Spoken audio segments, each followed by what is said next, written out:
Hello everyone, today we're going to be going over the entire multiple choice section from the June 2022 Algebra 1 Regents exam. We're going to be starting with question number 1, which asks which correlation is a causal relationship. Causal relationship, all you need to know for this is that a change in one variable directly causes a change in another variable. And it is only a change in one that causes a change in another, right? There's only one factor that comes into account that causes the change, right?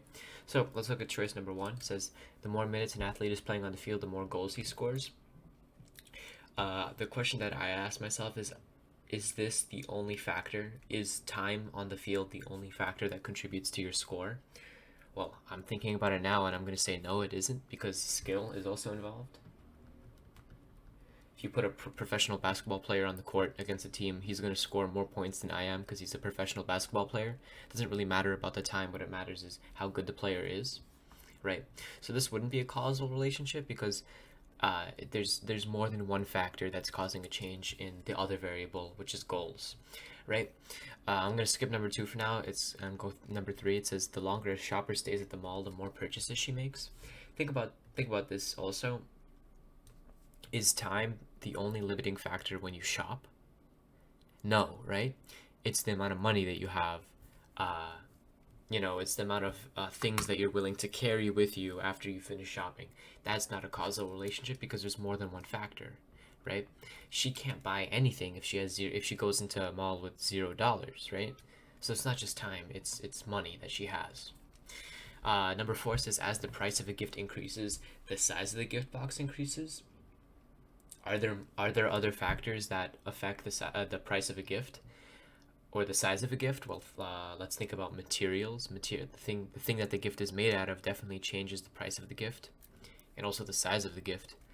And also, this relationship just in general isn't necessarily true because jewelry comes in pretty small boxes and it's pretty expensive. Like an engagement ring, which comes in like a tiny box, is probably going to be more expensive than my graphing calculator that comes in a way bigger box, right? So once again, that relationship isn't true, and that leaves us with choice number 2, which says the more gasoline that you purchase at a pump, the more that you pay. This is a causal relationship because this is the only factor that's affecting how much you pay, right? You have the price, of course, but the price isn't changing, right? You have a price, it's set. And the more gasoline that you purchase, the higher the price is going to be. There's no other factors that come into play here. Your car doesn't matter. The amount of time you stay at the pump doesn't matter.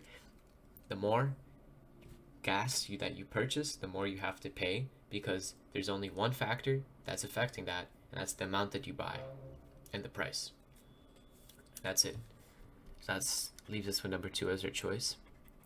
So, I mean, you could really just logic everything else out here, but I just remember that a change in one variable directly relates to a change in another variable.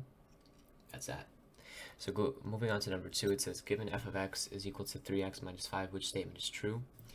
All this is asking is if you plug in, well, first off, f of x is the same thing as saying y when, right? So f of x is the same thing as saying what does y equal when x is equal to something, right? So for example, f of 0 is the same thing as saying what's the value of y when x is equal to 0, right? So pretty much all this is asking you is to plug in this parentheses number, the number in this parentheses, into your variable x, and that's it. So knowing that, let's go ahead and quickly do that. So it's saying that f of 0 is equal to 0. Is that true? So f of 0 is equal to 3 times 0 minus 5. That's equal, 3 times 0 is 0, minus 5 is negative 5, so that's wrong. F of 3 is equal to 4, let's check that. F of 3 is equal to 3 times 3 minus 5, that's 9 minus 5, which is 4. So our answer is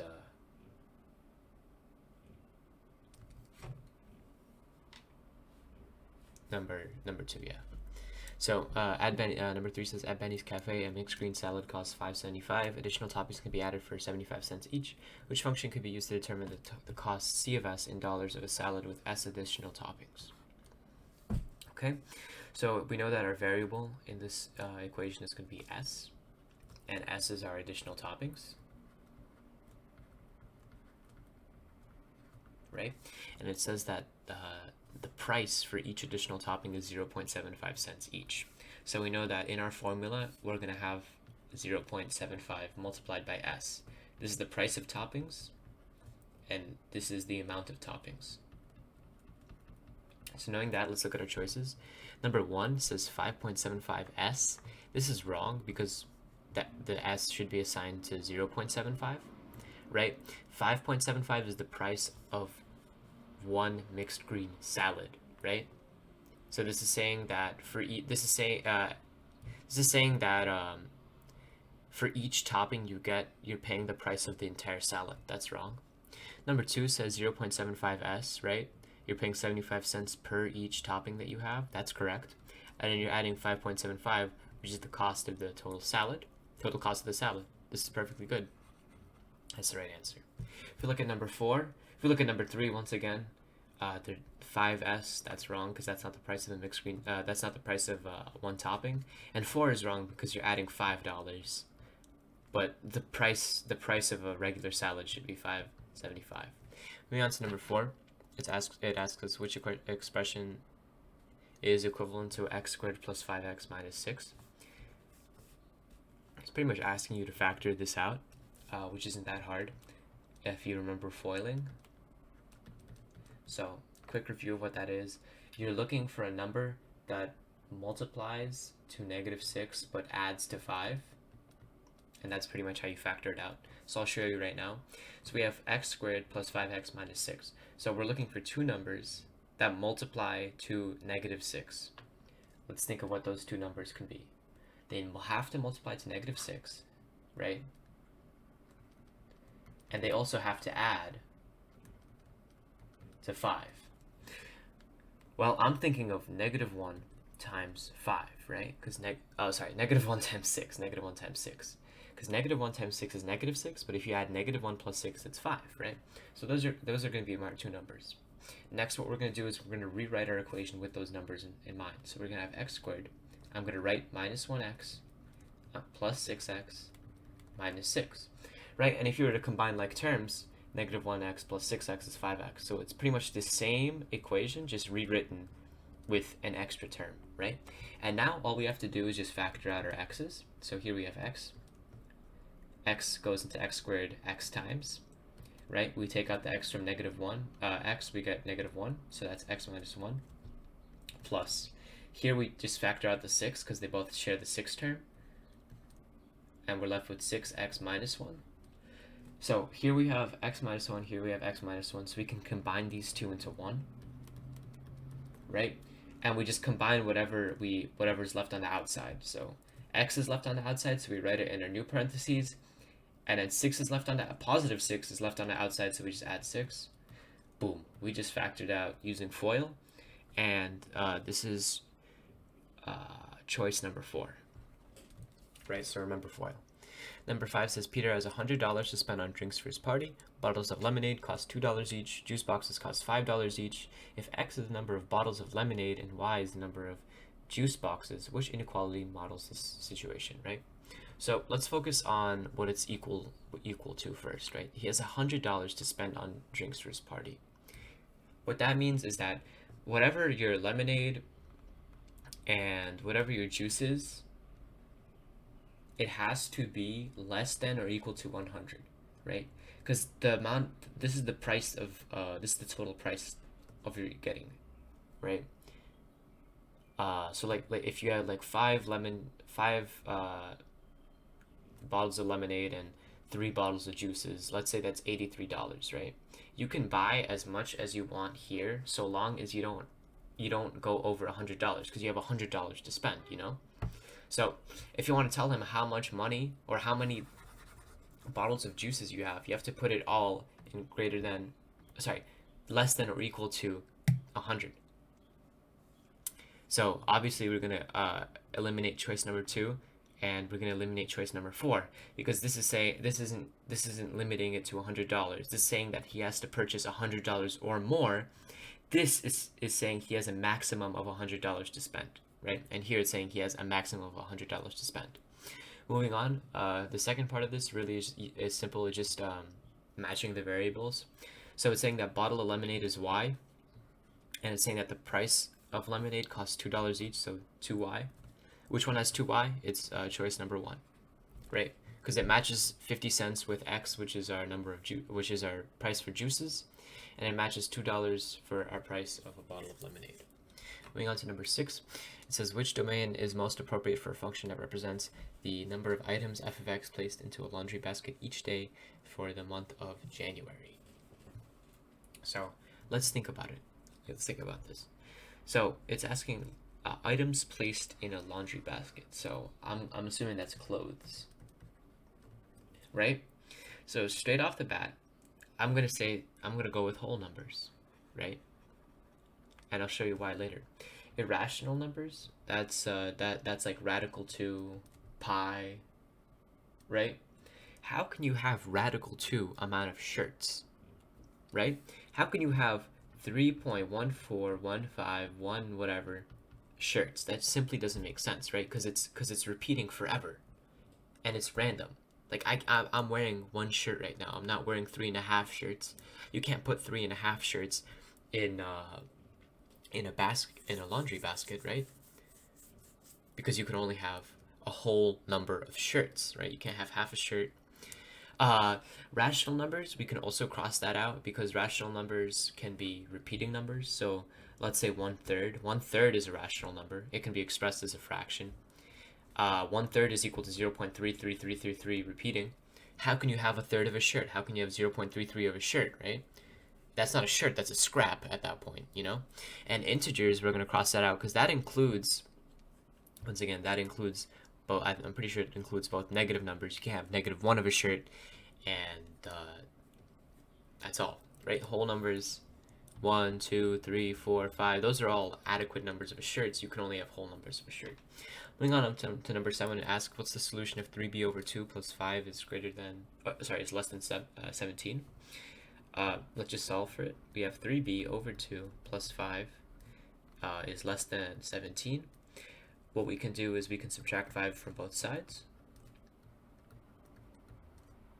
And that leaves us with 3b over 2 is less than 12. Next, we have to cancel out this 2. We can do that by multiplying by 2 over 1 on both sides. Right? These 2 cancel out. We're left with 3b is less than 24. We can divide by 3 on both sides, and we are left with b is less than 8. And that's choice number 1. Number 8 says which table of values represents an exponential relationship. So let's look at number 1. Number 1 says it goes from 6 to 9, so I'm assuming that there's a change of 3 here. It goes from 9 to 12, so you add another 3. It goes from 12 to 15, so you add another 3, and it goes from 15 to 8, which is another 3. This is not exponential, this is linear, because you're increasing each number. First of all, you're adding to each number, so that automatically disqualifies it, right? But also you're adding the same number to each next term, which means that your slope is 3. It's going to be a straight line, right?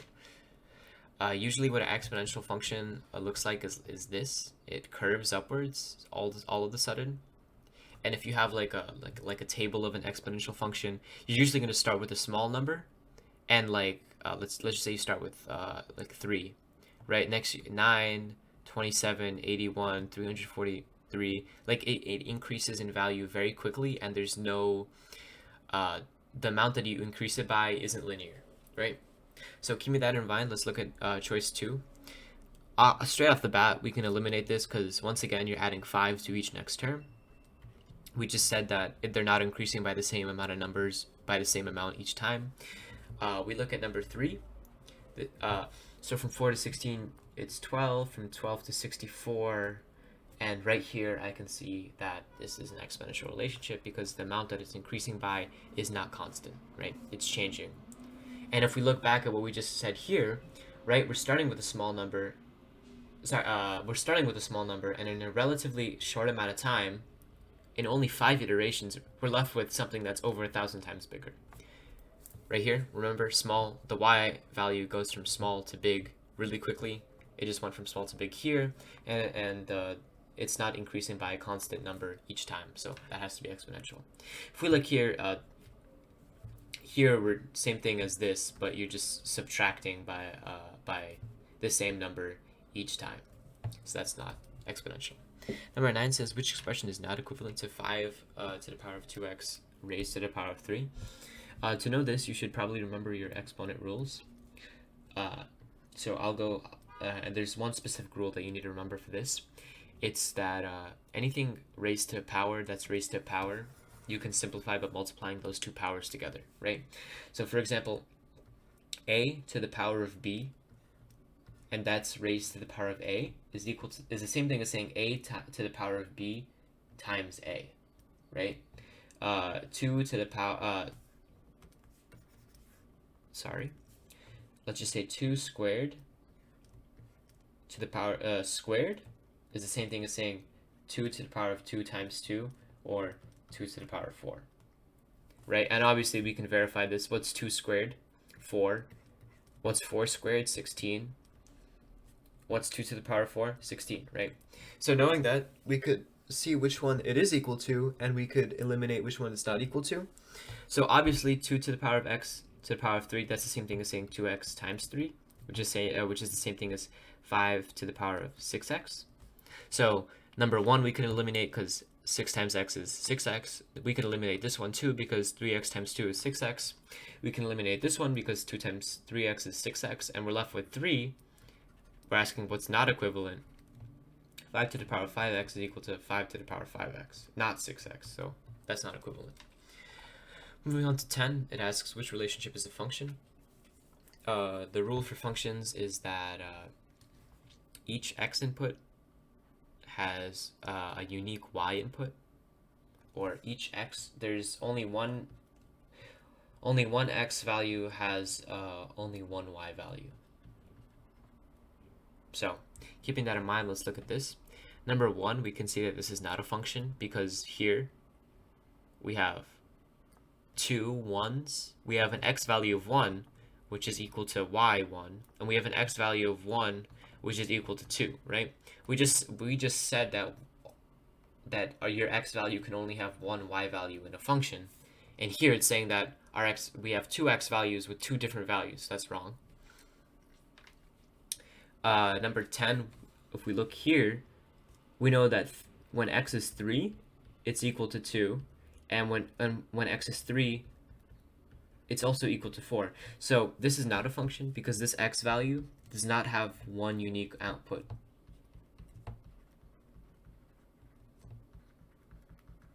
Right, so that's wrong. If we look at number 2, it's saying y is equal to x such that x is greater than -1 but less than or equal to 2. So that means that x can be 0, 1, or 2. And this one is saying y equals x such that x is less than or equal to 2, right? So 2.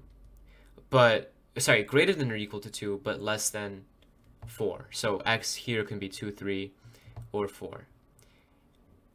And, oh, sorry, just 2 or 3. So here, this also isn't a function because guess what? These x values overlap, right? X can be 2, y, a value of 2 here, a value of 2 here. You have two separate y values, two separate x's that can have two separate y values, right? For example, here you can have just saying x. So here your x can be 2, but here if your x is 2, x squared, that's 4, right? So you're having two different x outputs having two different y outputs, which is also wrong, right? It's not one unique x for one unique y. Here you have two of the same x for two different values of y, which is wrong, right? Here you have two of the same values of x for two different values of y. Here you have two of the same values of x for two different values of y. That's wrong. You need one value of x for one unique value of y. That's what makes a function a function. We look at number 3 here. Notice how each x value here only has one unique y value. So 3 has to be the right answer. A good way of testing this is the horizontal line test. Pretty much, you draw a vertical line test, and if it passes only through one line, you're good. That means it's a function. Here, I can draw this line wherever I want to, and I'll only intersect the line once. So remember vertical line test. Right? If it intersects the graph once, it's a function. It intersected it once at every point that I gave it, it's a function. Number 11 says the formula ax plus by is equal to c represents the equation of a line in standard form, which expression represents y in terms of a, b, c, and x. So you're pretty much solving for y. You're given this equation, ax plus by is equal to c, and they're asking you to solve for y. So first thing I'm going to do, I'm going to subtract by ax on both sides. All right. Next, I'm left with by is equal to c minus ax. Right? Next, all I have to do is just divide by b on both sides to isolate y. So I'm now left with y is equal to c minus ax over b. Which one? C minus ax over b. Choice number 1. Number 12 says, what are the zeros of the function 2x minus 4, 3x plus 4? When it asks you for a zero of a function, you're pretty much asking what value of x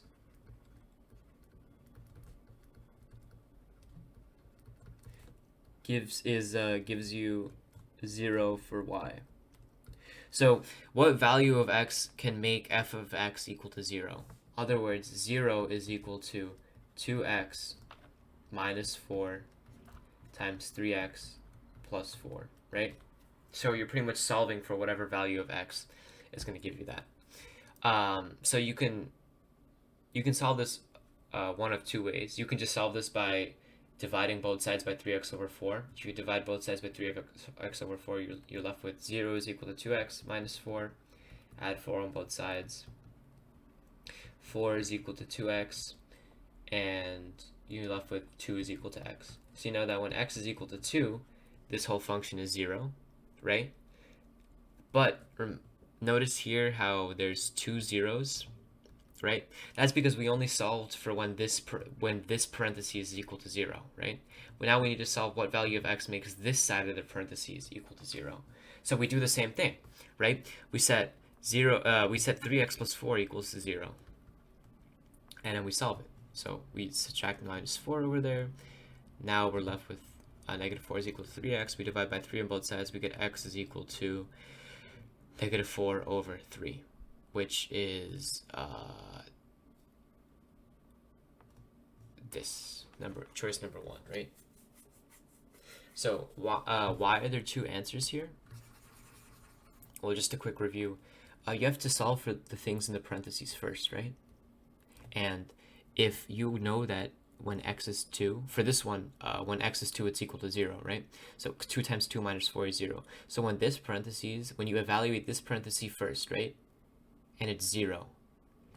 Whatever you multiply by 0 is equal to 0. So only matters if at least one of these is equal to 0, right? So when it's asking for zeros, we solve for the 2 values that make both of these 0. So 2 is the value that makes this 0, and negative 4 over 3 is the value that makes this 0. So these 2 are our zeros for that, right?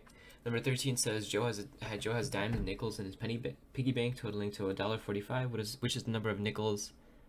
The number of nickels he has is 5 more than twice the number of dimes. Which equation could be used to find the number of dimes he has? So let's just write that out. He says the number of nickels he has is 5 more than twice the number of dimes. So whenever you see 5 more, no, just know that they're saying 5 plus, 5 in addition to, 5 plus something. And twice the number of, just know that they're saying times 2, right? So if he has twice the number of dimes, that's just 2 times d, or 2d. And he's saying 5 more than twice, 5 more, just add 5 to that, right? And this is the number of nickels he has, right? And it's asking for the total amount of money, which is 145. Okay, cool. So now we know the number of nickels he has, and we know the number of dimes he has. And if you add these two values, it's equal to $1.45, right? This is wrong because you need to first, we also need to add the cent value at the end of this. So 0.05 and 0.10, and this is your solution, which is choice number 2, right? So if we look at this choice, right, here is our formula that we just made. 5 more than twice the number of dimes. Twice the number of dimes is 2d, and 5 more is plus 5. And here we just have d, which is the number of dimes. Oh, actually, my apologies. This is wrong. The real choice should be number 1. Because a dime is equal to 10 cents, so you should be multiplying by 10 cents times the number of dimes plus 5 cents times the number of nickels. This is the expression that we use to solve for the number of nickels. This is the total value of all his entire piggy bank, and this is the number of dimes times their value. So that's all. Number 14 says Donna and Andrew compare their math final exam scores, grades 8 through grades 12. The grades are shown below. Which statement about their final exam score is correct? Well, if you look here, Andrew has a higher mean than Donna. Andrew does not have a higher mean because Donna has higher test scores, right? So he has a 78, he has an 87. Donna overall has higher scores than him, which means her mean is going to be greater. Donna and Andrew have the same mean. That's not true, right? If you were to write all of this out, they'd have a separate mean. For example, 1, 2, 3, 4, 5. 5 divided by 2, 5 is 3. So Donna's third highest score is going to be her mean. So what's her third highest score? It's 92. And then Andrew's third highest score is going to be his mean. What's his highest score? It's a 93, right? So they don't have the same median. Andrew has a large interquartile range than Donna. That's wrong, obviously, because Donna's quartiles are much more spread apart. And that leaves you with number 4, which is the right answer. You could also do the same thing if you just pressed, if you made this into a list. So if you went into, if you press stat, edit, you made 2 lists, and then you went into stat, calc, and you to do 1 var stats, you could find what the third quartile range is as well. Number 15 says that the first term in a sequence is 5 and the fifth term is 15. What is the common difference? So it's a sequence. The common difference is pretty much the number that you add to the sequence. So for example, if I had the pattern 1, 3, 5, 7, my common difference is what I'm adding, which is 2. I'm adding 2, so my common difference is 2. So they're asking for that here.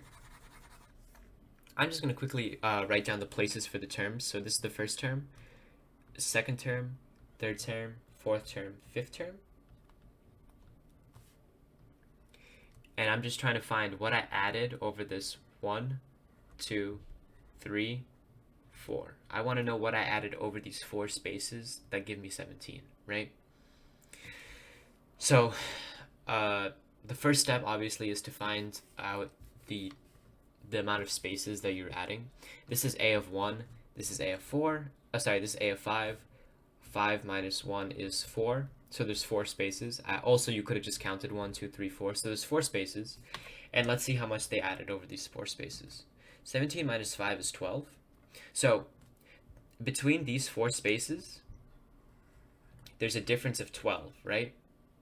And you're adding by the same value each jump, right? And there's 4 jumps, so we could just rewrite that as 4x is equal to 12, right? And that means x has to be equal to 3. If there's a difference of 12 and you spread out that difference by 4 spaces, you're just dividing 12 by 4, which gives you 3. You're spreading out the total difference between them over the amount of spaces you have, and that's it. 16 says a quadratic function and a linear function are graphed on an equation on the same set of axes, which is not possible. Right, so remember a quadratic function, it makes a U, the U opens downward, the U opens upward, but it's just a U, right? And remember that a linear function is just a straight line. One straight line going up, or it could go down, but it's just one straight line, right? And it's asking which solution is not possible, which situation is not possible. Number 1 says that the graphs do not intersect. That's perfectly fine. They can totally not intersect. Watch, I just made them not intersect. This guy can have a y-intercept much higher than this y-intercept, and they could just never go along by touching, right? So that's wrong. Number 2 says the graphs intersect at one point. Is that possible? Yes, it is. I just made them touch at one point, right here at the origin. They can intersect at the origin, or boom, intersect at one point right here, right? I just made it happen, so that means it's true. The graphs intersect in 2 points. Is that true? Let's think about it. 1, 2. I just made them intersect at 2 points. I could draw another line. 1, 2. I could draw another line. 1, 2. Boom. I can make them intersect. Right? So that's right. And that leaves us with number 4 as the only right answer. The graph intersects at 3 points. There's no way that a straight line can intersect this in 3 points. There's no way. Great, because there's only 2 lines and you have 1 line. There's only 2 places for it to intersect, and that's here, and that's here, and that's here. Here and here. Only 2 places, right? You could be like, oh, but if I could do this, boom, I just made it intersect at 3 points, right? Remember, linear function, straight line, no curves. This, if your graph went like this, that is not a linear function, right? So that's wrong. That means that number 4 is the only thing that cannot work out. Number 17 says the expression m minus 3 squared is equal to what? M minus 3 squared, you should remember that a minus b squared is the same thing as saying a squared plus 2ab minus, a squared minus 2ab plus b squared. This is our a, this is our b, so a squared is m squared minus 2 times m, which is our a, times negative 3, which is our b. And then plus b squared at the end, which is just plus 9. So we can eliminate number 4 because that's minus 9. Eliminate that, we're left with this, right? Because 2 times negative 3 times m is negative 6, right? If I just combine like terms, boom. So I think it's useful to remember this to do it quickly, but if you don't remember that, you could have just multiplied them out like so.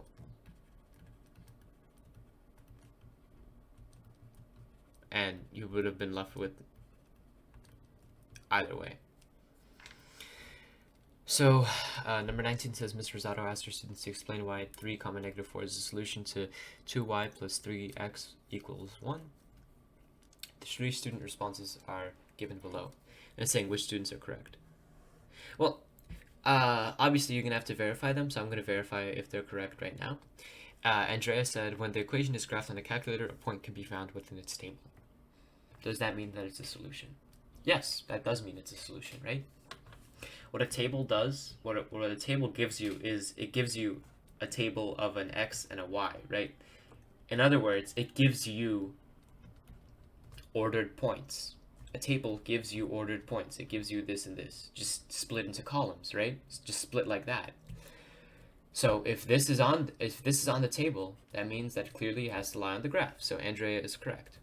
Bill says substituting x equals 3 and y equals negative 4 in the equation makes it true. Does it? Right? 2 times negative 4 is negative 8, and that's equal plus 3 times 3, which is 9, is equal to 1. Is that true? 1 is equal to 1. That is true. If you plug these points in and it's true, that means that the points lie on the graph. That means that equation is true. Or that means that these points are the solution, right? So Bill is correct. Christine says the graph of the line passes through point 3, 4. That's the same thing as saying that 3, 4 lies on the graph, which is the same thing. So if the line intersects that point, that means it's a part of it. That means it's a solution. If the point lies on the line, that means it's a solution. So Christine is right. So all of them are right, actually. So it's Andrea, Bill, and Christine, which is choice number 4. Number 19 says 4 quadratic functions are shown below. Which statement is true? Number 1, it says that the maximum of f of x is less than the maximum of j of x. I'm going to go quickly graph the maximum of, I'm just going to quickly find the maximum of all these functions on my calculator. And you can do that by first graphing it. So I'm going to quickly graph j of x right now. J of x is negative 1/2 x squared plus x plus 4. Then I'm going to press my graph button. And here's the important part. If I press second plus trace, right, it brings me into a calculate menu. And then if I scroll down to maximum, or if I press 4, it'll tell me the maximum. It'll calculate it for me. So then you just input left bound, right bound. Oh, sorry, I messed it up. Maximum. So next it's going to tell you to input boundaries. So your equation is going to look something like this, and it's going to be like input boundaries. So all you're going to do is you're going to bring this left one to here, you're going to bring the right one to here, and you're going to press enter. So it's saying that the maximum is x equals 1, or the maximum is found at 1, 4.5. Here you can see that the maximum is at 1, 2, 3, 4. Here I'm going to quickly graph g of x now, which is negative x minus 4 squared plus 5.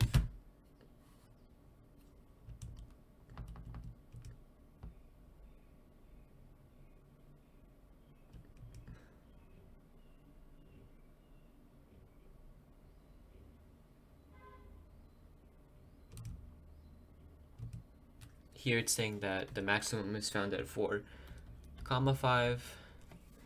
And for this one, we can just see which value of y is the greatest. Negative 1, 5 is our maximum. And here it's 1, 4. Okay, so the maximum of f of x is less than the maximum of j of x. What's f of x? F of x, the maximum is 5. Here the maximum is 1, 5. Is that less than the maximum of j of x, 1, 4.5? That's false, right? Because 5 is greater than 4.5. Here it's saying that the maximum of g of x, right, 5, is less than the maximum of h of x. Is 5 less than 4? No. It's saying that the maximum of f of x is equal to the maximum of g of x. Maximum of f of x is 5. Maximum of g of x is 5. That means that 3 is true. Moving on to number 20, it says that an example of a 6-degree polynomial with a leading coefficient of 7 and a constant term of 4 is what? So all it's saying, a leading coefficient means that is the coefficient behind the first term of the equation, right? And a 6-degree polynomial means that the thing raised to the largest power found in the equation is that number, right? So this is a 3rd-degree polynomial because the largest number that it's raised to is a 3. A 6-degree polynomial just means that the first number is going to be x to the power of 6, and this 6 is going to be the largest thing that any other thing is powered. So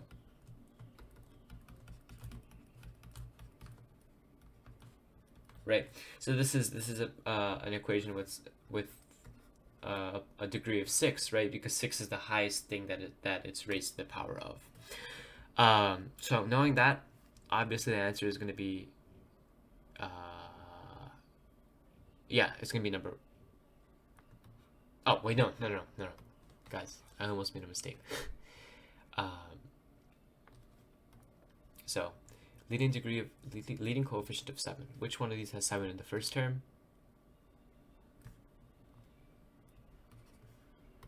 It's going to be choice number 2, right? Because it's a 6-degree polynomial, which is this is raised to the power of 6, so we can eliminate automatically. We can eliminate 1, 2, 3. Sorry, 1 and 3. We can eliminate that because there's nothing here that's to the 6th power, right? We're left with 4, and we're left with 2, right? But where's the leading coefficient of 6? Sorry, where's the leading coefficient of 7? It's only found here, right? Because if we rewrite this in standard form, this is what it's going to look like. This is the 7 is leading, the x is raised to the 6th power and it's the largest, makes this true, right? So for this problem, even I found some confusion, but really what you should do is you should write it in descending order of power, and then you should look for which is right and which is wrong. Number 21 says a is equal in the equation a is equal to p parentheses 1 plus minus r to the power of t. A is the total amount, p is the principal amount, r is the annual interest rate, and t is the time in years. Which statement correctly relates the information regarding the annual interest rate for each given equation? Right? So number 1 says a is equal to p of 1.025 to the power of t. The principal amount of money is increasing at a rate of 25% interest rate. That's wrong, right? Because it's plus minus your r, right? 25 is equal to 0.25. And if we're doing 1 plus 0, it's increasing, so it's 1 plus 0.25. That should give us 1.25, not 0.02. That's wrong. Same thing with for number 2. It's saying that it's increasing at 52% interest rate. If it was 52, it should be 1.52 because 52% is 0.52, right? And that plus 1 is equal to 1.52. Number 3 says for a is equal to p of 0.86, the principal amount of money is decreasing at 14%. That's correct, right? Because if it's decreasing, it's negative. It's negative 14. So 1 minus 0.14 is equal to 0.86. That's true. And number 4 is wrong because it says for a is equal to p of 0.68, the principal amount of money is decreasing at 68%. That's wrong because you have to do 1 minus 0.68. So it would be it'd be a different number. Number 22 says it takes Tim 4.5 hours to run 50 kilometers, which expression will allow him to change this rate into minutes per mile, right? So with these, you don't even need to calculate anything. All you need to make sure is that the units cancel out into what you're solving for, right? So I'm going to show you what I mean by this. I don't care what the numbers are. All I'm going to look for is that these units cancel out and it gives me minutes over miles, because that's per miles, minutes per miles, right? Let's look at number 1. The hours cancel out, kilometers cancel out, and I'm left with minutes over miles. Perfectly good. Number 1 is the right answer, right? And in order to be able to cancel something out, you need to have one of them in the numerator and one of them in the denominator. 23 asks when the equation x minus 1 over 2 minus a over 4 is equal to 3a is solved for x in terms of a, the solution is 1. I'm going to go solve. We should all solve it now. So x minus 1 over 2 minus a over 4 is equal to 3a over 4. First thing I want to do is I want to combine like terms on this side, right? The best way I can do that is by giving them a common denominator of 4, right? So I'm just going to multiply by 2 over 2. So now I'm going to be left with 2x minus 2 over 4 minus a over 4 is equal to 3a over 4, right? And since everything is over 4, I'm going to add a over 4 to this side. I'm going to be left with 2x minus 2 over 4 is equal to 4a over 4, right? I'm going to cross multiply then. I'm going to be left with 4 times 2x minus 2, so that's equal to 8x minus 8 is equal to 16a. And I want x in terms of a, right? So I want to solve for x, so I'm going to add 8 on both sides. I'm going to be left with 8x is equal to 16a plus 8. I'm going to divide by 8 on both sides. I'll be left with x is equal to 2a plus 2. Oh, sorry, 2a plus 1. 2a plus 1. That's all. Number 24 says, if a sequence defined recursively as a of 1 is equal to negative 3, and a of n is equal to negative 3, a of n minus 1 minus 2, then a of 4 is equal to what? All this is asking you, plug in values, right? If a of n is equal to that, minus 1 minus 2, then a of 4 is equal to what? Let's just plug it in, right? So we know that a of 1 is equal to negative 3, so we can go ahead and we can solve for a of 2. A of 2, right, is equal to negative 3 times a of 2 minus 1, which is 1, right? So it's equal to a of n minus 1. So that's the previous term, which is negative 3 times negative 3 minus 2. A of 2 is equal to 9 minus 2. A of 2 is equal to 7. So we know a of 2 is equal to 7. Now we can solve for a of 3. A of 3 is equal to negative 3 times 7 minus 2. A of 3 is equal to negative 27 minus 2. A of 3 is equal to negative 29. Oh, sorry, negative 21. Minus 2a is negative 23. That leaves us with a of 4 is equal to 3 times negative 23 minus 2. A of 4 is equal to 23.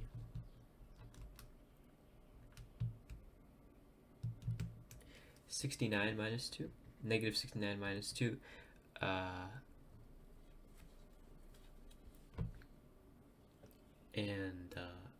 Oh, sorry, negative 3 minus 2. So that's negative 3 times negative 2. That gives you positive 69. A of 4 is equal to positive 69 minus 2, which is 67, which is choice number 4. So that's all 24 questions gone over. I know this is a pretty lengthy video. Do let me know in the comments if you want me to go over anything else. If you had any problems with these questions, or if you just have any feedback in general over the format of these reviews. I thank you all for watching. If you could leave a like in the description, that'd be very, very, very helpful. And if you could subscribe for more videos, that'd be also greatly appreciated. But I hope this was helpful, and I hope you have a nice day. Goodbye.